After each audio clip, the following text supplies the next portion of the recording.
Morning friends, আমি অমরনাথ তোমাদের সকলকে স্বাগত জানাই তোমাদের প্রিয় YouTube channel MH education lab, West Bengal largest educational network. তো আজকে তোমাদের সাথে 16 এপ্রিল 2021-এর কিছু ইম্পর্টেন্ট কারেন্ট অ্যাফেয়ার্সগুলোকে নিয়ে আলোচনা করব, তার সাথে ইম্পর্টেন্ট ফ্যাক্টস এবং স্ট্র্যাটেজিকে নিয়েও ডিসকাস করব। আর তোমাদেরকে জানিয়ে রাখি, প্রত্যেক দিন সকাল 6টায় কিন্তু ডেলি কারেন্ট অ্যাফেয়ার্সের ক্লাসটি করানো হচ্ছে। অবশ্যই তোমরা কিন্তু প্রত্যেক দিন ভিডিওটা প্রথম থেকে শেষ অবধি দেখার চেষ্টা করবে এবং যে সমস্ত প্রশ্ন এখানে আলোচনা করা হচ্ছে প্রত্যেকটা প্রশ্ন কিন্তু খুবই ইম্পর্টেন্ট। ভালো করে পড়বে, মনে রাখার চেষ্টা করবে এবং নিজেদেরকে একদম আপ টু ডেট রাখবে। ক্লিয়ার? তো আজকের ফার্স্ট কোশ্চেন এখানে কি আছে, which has become the first country to complete the official process of ratification of regional comprehensive economic partnership agreement। তো কোন দেশ প্রথম দেশ হয়ে দাঁড়ালো সারা বিশ্বের মধ্যে যারা রিজনাল কম্প্রিহেন্সিভ ইকোনমিক পার্টনারশিপ এগ্রিমেন্টটাকে অফিসিয়ালি প্রসেস করলো র্যাটিফিকেশনের জন্য? তো সেই দেশটির নাম কি? সঠিক উত্তরে যাবে অপশন এ, সিঙ্গাপুর। তো সিঙ্গাপুর সারা বিশ্বের প্রথম দেশ হয়ে দাঁড়ালো যারা রিজনাল কম্প্রিহেন্সিভ ইকোনমিক পার্টনারশিপ এগ্রিমেন্টের অফিসিয়াল প্রসেস করলো র্যাটিফিকেশনের। ক্লিয়ার? তো একটু দেখে নিয়ে ব্যাপারে, Singapore has become the first country to complete the official process for ratification of the regional comprehensive economic partnership agreement. তো সিঙ্গাপুর সারা বিশ্বের প্রথম দেশ হয়ে দাঁড়ালো যারা রিজনাল কম্প্রিহেন্সিভ ইকোনমিক পার্টনারশিপ এগ্রিমেন্টটাকে অফিসিয়ালি প্রসেস করলো র্যাটিফিকেশনের জন্য। ক্লিয়ার? তো একটু সিঙ্গাপুরের ব্যাপারে দেখে নিই আমরা। ক্যাপিটাল হচ্ছে সিঙ্গাপুর, কারেন্সি হচ্ছে সিঙ্গাপুর ডলার এবং প্রেসিডেন্টের নাম হচ্ছে হালিমা ইয়াকব। ক্লিয়ার? চলো নেক্সট কোশ্চেন দেখো কি আছে, how much loan was approved by Asian development bank to improve transport connectivity in Tamil. Nadu Asian development bank কত টাকা তারা লোন অ্যাপ্রুভ করেছে যাতে তামিলনাড়ুর মধ্যে ট্রান্সপোর্ট কানেক্টিভিটিটাকে ইমপ্রুভ করা যেতে পারে? তো এশিয়ান ডেভেলপমেন্ট ব্যাঙ্ক কত টাকা লোন স্যাংশন করেছে? সঠিক উত্তরে যাবে অপশন এ, 484 মিলিয়ন। তো এশিয়ান ডেভেলপমেন্ট ব্যাঙ্ক তামিলনাড়ুর ট্রান্সপোর্ট কানেক্টিভিটিটাকে ইমপ্রুভ করার জন্য তারা 484 মিলিয়ন কিন্তু তারা লোন অ্যাপ্রুভ করেছে। একটু দেখে নিয়ে ব্যাপারে, the Asian development bank has said that it has approved $484 million loan to improve transport connectivity and road maintenance in Chennai Kanyakumari Industrial Corridor in Tamil Nadu। তো এশিয়ান ডেভেলপমেন্ট ব্যাঙ্ক তারা ঘোষণা করে জানিয়েছে যে তারা $484 মিলিয়ন তারা loan approve করেছে যাতে তামিলনাড়ু রাজ্যের মধ্যে রোড ট্রান্সপোর্ট কানেক্টিভিটিকে আরও ভালো করে ইমপ্রুভ করা যেতে পারে। ক্লিয়ার? সেটা হচ্ছে কি, চেন্নাই কন্যাকুমারী ইন্ডাস্ট্রিয়াল করিডোর যেটা আছে সেখানের যে রোড মেনটেন্যান্স যেটা আছে সেটাকে আরও ইমপ্রুভ করার জন্য কিন্তু তারা এই লোনটি অ্যাপ্রুভড করেছে। ক্লিয়ার? তো তামিলনাড়ুর ব্যাপারে একটু দেখে নিই আমরা।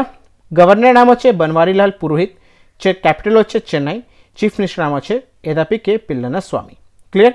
আর এশিয়ান ডেভেলপমেন্ট ব্যাঙ্কের ব্যাপারে দেখে নিই আমরা। হেডকোয়ার্টার হচ্ছে মঙ্গলদয়ং, ফিলিপিন্স। প্রেসিডেন্টের নাম হচ্ছে মাতাসুগা আবাস্কাগি এবং ফাউন্ডেড কবে হয়েছিল 19 ডিসেম্বর 1966 সালে এবং কি পারপাসের জন্য এই ব্যাঙ্কটি কাজ করে সেটা হচ্ছে ইকোনমিক ডেভেলপমেন্ট। ক্লিয়ার? চলো পরবর্তী প্রশ্ন কি আছে, who became the first ever female sailor from India to qualify for Olympics? তো ভারতের প্রথম কোন মহিলা ফিমেল সেলার কোয়ালিফাই করলো অলিম্পিক্সের জন্যে? তো সঠিক উত্তরে যাবে অপশন সি, নেত্রা কুমানম। তো নেত্রা কুমানম ভারতের প্রথম ফিমেল সেলার যে কোয়ালিফাই করলো অলিম্পিক খেলার জন্য। ক্লিয়ার? উনি হয়েছেন ভারতের প্রথম ফিমেল সেলার যে অলিম্পিক্সের জন্য উনি কোয়ালিফাই করেছে। তো একটু দেখে নিই ব্যাপারে, Netra Kumanan is the first ever female sailor from India to qualify for sailing in Olympic when she finished first in laser radial class at Mussanah open. তো নেত্রা কুমানন ভারতের প্রথম মহিলা সেলার হয়ে দাঁড়ালো যে কোয়ালিফাই করলো অলিম্পিকের জন্য। ক্লিয়ার? যখন সে মুহসানা ওপেনে ফার্স্ট হয়েছে তখন সে কিন্তু কোয়ালিফাই করলো এই অলিম্পিকের জন্যে। বুঝতে পেরেছো? চলো নেক্সট কোশ্চেন দেখে আছে, recently tropical cyclone Seroja has ripped devastating effect in which country? তো কিছুদিন আগে একটা খুবই ঘূর্ণিঝড়, বিশাল পরিমাণে একটা বড় একটা ঘূর্ণিঝড় এসেছিল, সেটা হচ্ছে সেরোজোয়া। তো কোন জায়গায় বা কোন রিজনকে পুরোপুরি কিন্তু ধ্বংস করলো এই ট্রপিক্যাল সাইক্লোনটি? সঠিক উত্তরে যাবে অপশন বি, অস্ট্রেলিয়া। তো জেনারেলি ওয়েস্টার্ন অস্ট্রেলিয়াকে কিন্তু পুরোপুরি কিন্তু ধ্বংস করেছে একটা সাইক্লোন, সেই সাইক্লোনটির নাম হচ্ছে সেরোজোয়া। ক্লিয়ার? এটা কিছুদিন আগে কিন্তু এই ঘূর্ণিঝড়টি এসেছিল। তো একটু দেখে নিয়ে ব্যাপারে, tropical cyclone Seroja has ripped across 1000 kilometre stretch of western Australia leaving a trail of damage. তো একটা ট্রপিক্যাল সাইক্লোন, সেটির নাম হচ্ছে সেরোজোয়া, যেটি হচ্ছে ওয়েস্টার্ন অস্ট্রেলিয়ার প্রায় 1000 কিলোমিটার কিন্তু প্রচুর পরিমাণে ক্ষতি করেছে। ক্লিয়ার? সাইক্লোনের নামটা কিন্তু খুব ইম্পর্টেন্ট, সেটার নাম হচ্ছে সেরোজা। বুঝতে পেরেছো? তো অস্ট্রেলিয়ার ব্যাপারটা দেখে নিই আমরা। ক্যাপিটাল হচ্ছে ক্যানিবেরা, কারেন্সি হচ্ছে অস্ট্রেলিয়ান ডলার এবং প্রাইম মিনিস্টার হচ্ছে স্কট মরিসন। চলো নেক্সট কোশ্চেন দেখে আছে, recently who released a commemorative postal stamp in memory of former chief of Brahma Kumaris Rajyogini Dadi. তো কিছুদিন আগেই ব্রহ্মা কুমারীজ রাজজ্ঞিনী দাদির উপরে কিন্তু একটা পোস্টাল স্ট্যাম্প কিন্তু ওনার স্মরণে রিলিজ করা হয়েছে। তো এই পোস্টাল স্ট্যাম্পটি কে রিলিজ করেছেন? সঠিক উত্তরে হবে অপশন ডি, ভেঙ্কাইয়া নাইডু। তো আমাদের দেশের উপরাষ্ট্রপতি ভেঙ্কাইয়া নাইডু কিন্তু ব্রহ্মা কুমারীজ রাজজ্ঞিনী দাদির উপরে একটা পোস্টাল স্ট্যাম্প ওনার স্মরণে কিন্তু রিলিজ করেছে কিছুদিন আগে। তো একটু দেখে নিই এর ব্যাপারে। Vice president M Venkaiah Naidu released a commemorative postal stamp in memory of former chief of Brahma Kumaris Rajogini Dadi Janiki in new Delhi. তো আমাদের দেশের উপরাষ্ট্রপতি এম ভেঙ্কাইয়া নাইডু একটি পোস্টাল স্ট্যাম্প উনি রিলিজ করেছেন, আর এই পোস্টাল স্ট্যাম্পটি রিলিজ করা হয়েছে প্রাক্তন চিফ অফ ব্রহ্মা কুমারিজ রাজগিনী দাদি জানিকের উপরে, আর তার স্মরণে কিন্তু এই পোস্টাল স্ট্যাম্পটি রিলিজ করা হয়েছে। আর এটি রিলিজ করা হয়েছে কোথায়? নিউ দিল্লিতে। বুঝতে পেরেছো? চলো নেক্সট কোশ্চেন দেখে আছে, who launch 75 pension series awareness to mark 75 years of Indian independence. তো ভারতের 75 বছর স্বাধীনতার উদ্দেশ্যে কে লঞ্চ করলো 75 পেনশন সিরিজ অ্যাওয়ারনেস? তো সঠিক উত্তরে হবে অপশন এ, জিতেন্দ্র সিং। তো ভারতের 75 বছর স্বাধীনতার উদ্দেশ্যে জিতেন্দ্র সিং লঞ্চ করলেন 75 পেনশন সিরিজ অ্যাওয়ারনেসটি। তো একটু দেখে নিই এর ব্যাপারে। Minister for personal public grievance and pensions doctor Jitendra Singh launch 75 series pension awareness to mark 75 years of Indian independence. তো 75 বছর ভারতের স্বাধীনতার উপলক্ষে minister of personal public grievance এবং pension doctor Jitendra Singh launch করলেন 75 সিরিজ পেনশন অ্যাওয়ারনেসটি। ক্লিয়ার? চলো নেক্সট কোশ্চেন দেওয়া কি আছে, which country open 5G signal station at world's highest radar location near Tibet border? তো কোন দেশ লঞ্চ করলো একটা 5G সিগন্যাল স্টেশন, যেটি লঞ্চ করা হয়েছে সারা বিশ্বের সবথেকে উঁচু একটা রেডার লোকেশন, সেটা কোথায় আছে? তিব্বত বর্ডারের কাছে। তো এটি কোন দেশ কিছুদিন আগে লঞ্চ করেছে? সঠিক উত্তরে হবে অপশন সি, চায়না। তো চায়না কিছুদিন আগেই একটা 5G সিগন্যাল স্টেশন লঞ্চ করলো, আর সেটি কোথায় লঞ্চ করেছে? সেটা হচ্ছে সারা বিশ্বের সবথেকে হাইয়েস্ট রেডার লোকেশন যেটি আছে সেটা হচ্ছে তিব্বত বর্ডারের কাছে, সেখানে কিন্তু এটি লঞ্চ করা হয়েছে। একটু দেখে নিই ব্যাপারে। China has opened a 5G signal based at Ganbala radar station in the remote Himalayan region of Tibet, which is the world highest manual operated radar station at an elevation of 5374 মিটার। তো China কিছুদিন আগেই একটা 5G signal station open করলো, সেটা হচ্ছে কোথায়? গানবালা radar station, যেটি কোথায় আছে? হিমালয়ের রিমোট লোকেশনে আছে নিয়ার তিব্বত। ঠিক আছে, এটা কিন্তু সারা বিশ্বের সবথেকে উঁচু একটা রেডার স্টেশন যেখানে কিন্তু ম্যানুয়ালি অপারেট করা যেতে পারে, আর এটার কিন্তু এলিভেশন হচ্ছে প্রায় 5374 মিটার উঁচু কিন্তু এইটি। বুঝতে পেরেছো? তো চায়নার অ্যাপ একটু দেখে নিই আমরা। ক্যাপিটাল হচ্ছে বেজিং, প্রেসিডেন্টের নাম হচ্ছে জি জিনপিং এবং কারেন্সি হচ্ছে রেনবি। চলো নেক্সট কোশ্চেন দেখে আছে, who was appointed as new MD and chief executive officer of Pramerica life insurance? তো প্রামেরিকা লাইফ ইন্স্যুরেন্সের নতুন এমডি এবং চিফ এক্সিকিউটিভ অফিসারের পদে কাকে অ্যাপয়েন্ট করা হয়েছে? তো তো এর কারেক্ট অ্যান্সার হবে অপশন ডি, কল্পনা সম্পত। তো কল্পনা সম্পতকে প্রামেরিকা লাইফ ইন্স্যুরেন্সের নতুন ম্যানেজিং ডাইরেক্টর এবং চিফ এক্সিকিউটিভ অফিসারের পদে ওনাকে অ্যাপয়েন্ট করা হয়েছে। একটু দেখে নিই এর ব্যাপারে। Gurugram based Pramerica life insurance has named Kalpana Sampath as its new managing director and chief executive officer. তো গুরুগ্রামের একটা কোম্পানি, সেটির নাম হচ্ছে প্রামেরিকা লাইফ ইন্স্যুরেন্স, তারা অ্যাপয়েন্ট করলো কল্পনা সম্পতকে তাদের নতুন ম্যানেজিং ডাইরেক্টর এবং চিফ এক্সিকিউটিভ অফিসারের পদে। ক্লিয়ার? চলো নেক্সট কোশ্চেন দেখে আছে, the India's first electric vehicle lithium battery plant will be set up in which state?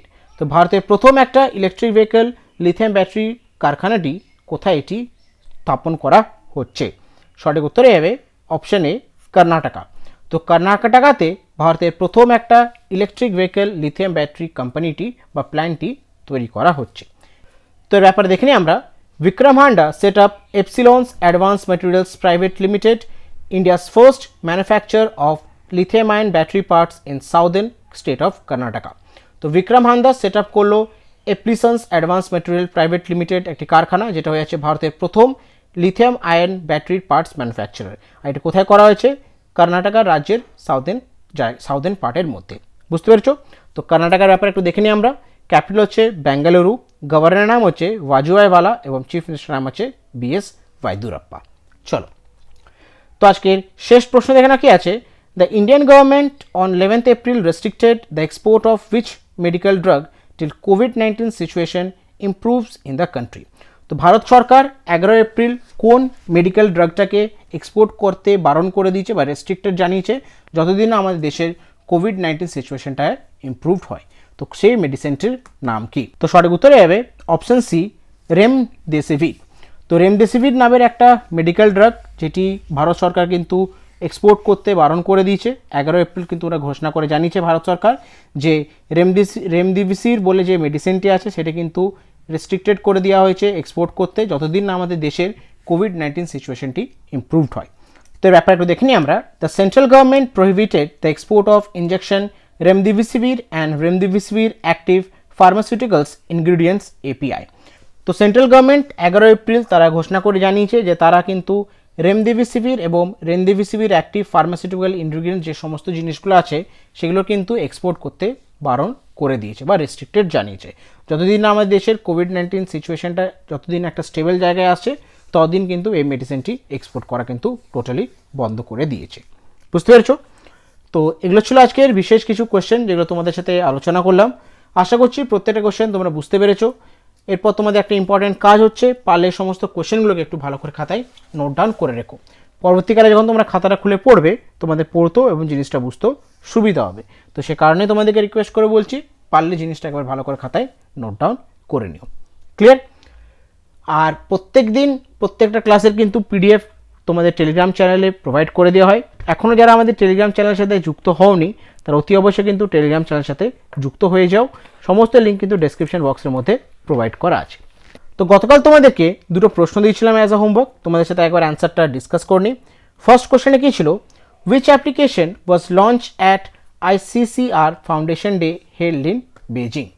তো ICCR ফাউন্ডেশন ডে যেটি বেজিংয়ে অনুষ্ঠিত হয়েছিল তো সেখানে একটা অ্যাপ্লিকেশন লঞ্চ করা হয়েছিল। তো সেই অ্যাপ্লিকেশনটির নাম কি? সঠিক উত্তরে যাবে অপশন এ, লিটিল গুরু। তো লিটিল গুরু হচ্ছে একটা গেমিফাইড সংস্কৃত অ্যাপ্লিকেশন যেটা দিয়ে বাচ্চারা কিন্তু ইজিলি সংস্কৃত ল্যাঙ্গুয়েজটা শিখতে পারবে। তো এটি কিন্তু ICCR ফাউন্ডেশন ডে যেটি বেজিং হয়েছিল সেখানে কিন্তু এটি ইনগ্রেট করা হয়েছিল। ক্লিয়ার? আর দ্বিতীয় প্রশ্নটা কী ছিল? Which country has recently announced the name of is first female astronaut? তো কোন দেশ তাদের প্রথম মহিলা অ্যাস্ট্রোনটের নামটি ঘোষণা করে জানিয়েছে? সঠিক উত্তরে যাবে অপশন এ, UAE। তো UAE তাদের নতুন বা তাদের প্রথম মহিলা অ্যাস্ট্রোনটের নামটি কিছুদিন আগে ঘোষণা করে তারা জানিয়েছে। ক্লিয়ার? তো গতকালের কারেন্ট অ্যাফেয়ার্সের ক্লাস থেকে দুটো প্রশ্ন দিচ্ছি অ্যাজ আ হোমওয়ার্ক তোমাদেরকে। তোমরা অতি অবশ্যই অ্যান্সারগুলো আমাকে কমেন্ট বক্সের মধ্যে কমেন্ট করে জানাবে। তার পাশে ইম্পর্টেন্ট ফ্যাক্ট যেগুলো নিয়ে আলোচনা করেছি সেগুলো কিন্তু আমাকে একটু লিখে কমেন্ট বক্সের মধ্যে জানাবে প্লিজ। ক্লিয়ার? তাহলে ফার্স্ট কোশ্চেনে দেখে নাও কী আছে। Who has been appointed as a new chief election commissioner of India? তো নতুন chief election commissioner of India হিসাবে কাকে অ্যাপয়েন্ট করা হয়েছে? তো অপশানগুলো দেখে নাকি কী আছে। অপশন এ হচ্ছে সুশীল চন্দ্রা, অপশন বি হচ্ছে রাজীব কুমার, অপশন সি হচ্ছে নবীন চাওলা, অপশন ডি হচ্ছে নাগেন্দ্র সিং। আর তোমরা কিন্তু এর সাথে আমাকে এটাও জানাবে যে নতুন যে চিফ ইলেকশন কমিশনার যে অ্যাপয়েন্ট হয়েছে সে কত নম্বর পজিশনে বা সে কত নম্বর কিন্তু অ্যাপয়েন্ট হয়েছে এটাও কিন্তু জানাবে আমাকে কমেন্ট বক্সের মধ্যে লিখে। ক্লিয়ার? আর দ্বিতীয় প্রশ্নে দেখে নাও কী আছে। The world Chagas disease day is marked annually on? তো সারা বিশ্বে জুড়ে ওয়ার্ল্ড চাগাস ডিজিজ ডেটি কবে এটি পালন করা হয়? তো অপশানগুলো দেখে নাও কী আছে। অপশন এ হচ্ছে 14th এপ্রিল, অপশন বি হচ্ছে 13th এপ্রিল, অপশন সি হচ্ছে 12th এপ্রিল, অপশন ডি হচ্ছে 11th এপ্রিল। তো যে অপশনগুলো কারেক্ট হবে তোমরা ওটি অবশ্যই কিন্তু আমাকে অ্যান্সারটি কমেন্ট বক্সের মধ্যে কমেন্ট করে জানাবে।